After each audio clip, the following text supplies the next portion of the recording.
ഉപ്പളയിൽ MDMA-യും 55,860 രൂപയുമായി യുവാവ് അറസ്റ്റിൽ.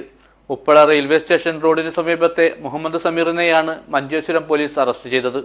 This news sponsored by ഗുണമേന്മയോട് കൂടിയ ഉൽപ്പന്നങ്ങൾ മിതമായ നിരക്കിൽ Sreekrishna hardwares MG road Kasaragod.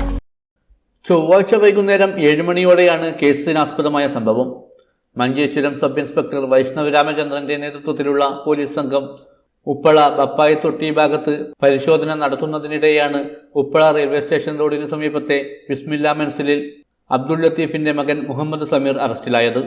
പ്രതിയുടെ കൈവശം വിൽപ്പനയ്ക്കായി സൂക്ഷിച്ച നിലയിൽ 5.080 ഗ്രാം MDMA-യും 55,860 രൂപ ഇന്ത്യൻ കറൻസിയും കണ്ടെത്തിയതായി പോലീസ് അറിയിച്ചു. തുടർന്ന് ലഹരിമരുന്നും പണവും മഹസർ പ്രകാരം കസ്റ്റഡിയിലെടുക്കുകയും പ്രതിയുടെ അറസ്റ്റ് രേഖപ്പെടുത്തുകയും ചെയ്തു. 1985 മയക്കുമരുന്ന് നിരോധന നിയമമായ NDPS ആക്ട് സെക്ഷൻ 22B പ്രകാരമാണ് മുഹമ്മദ് സമീറിനെതിരെ കേസ് രജിസ്റ്റർ ചെയ്തിരിക്കുന്നത്. ഭാരതീയ നാഗരിക സുരക്ഷാ സംഹിത സെക്ഷൻ 173 പ്രകാരം മഞ്ചേശ്വരം പോലീസ് കേസെടുത്തു. കേസിന്റെ തുടരന്വേഷണം Manjeshwaram sub inspector Ratheesh KG കൈമാറിയതായി പോലീസ് അറിയിച്ചു. News bureau, Uppala.